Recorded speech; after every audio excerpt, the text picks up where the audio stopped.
শুভ সকাল, স্বাগত সবাইকে।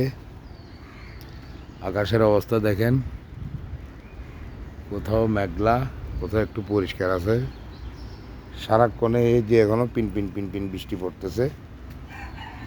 এই যে দেখেন, এটা ধুন্দুল গাছ, আর এখানে এই যে তেলাকুচি পাতাও আছে, ধুন্দুল পাতাও আছে।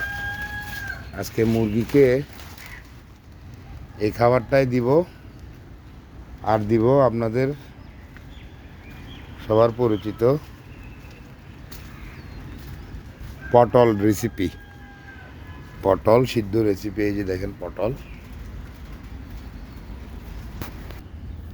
এখানে এই যে দেখেন, এই যে এগুলো হচ্ছে ঘরের বানানো নাস্তা, খায় নাই, নষ্ট হয় নাই, এগুলো দিয়ে দিছে, খাইতে পারে নাই। আর এই হচ্ছে আপনাদের পটল, এই রেসিপি। পটলকে সিদ্ধ করা হয়েছে, ওখানে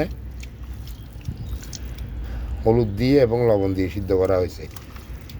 এই যে দেখেন, ঠিক ওখানে আবার এই দানাদার কুড়া বাড়ি খাবার দিলাম, এখন মিশাবো। মিশাই আজকে দেব পটল খাবার ওদেরকে। সাথে থাকুন, দেখাচ্ছি। আর এগুলো হচ্ছে আমার কিছু বাচ্চা আছে, বাচ্চা 57 দিন হয়েছে, দেশি মুরগির বাচ্চা।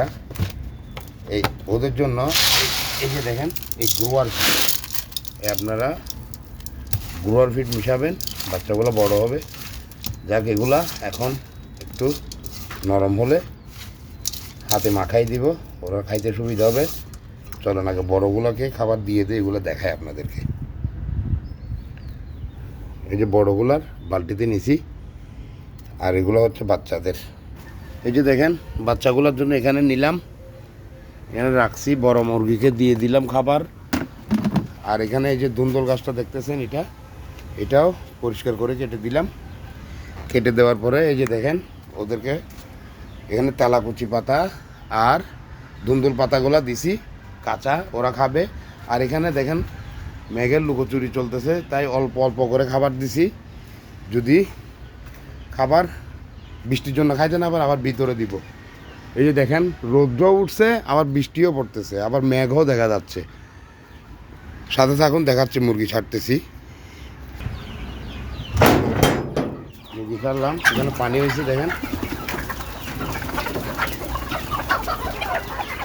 পানিগুলো পরিষ্কার করব। আর বাচ্চাগুলোকে দেখায়, বাচ্চাগুলোর কী অবস্থা। এগুলো ছোট বাচ্চা, বড়গুলা থেকে এগুলো ছোটো খাইতে পারে নাই।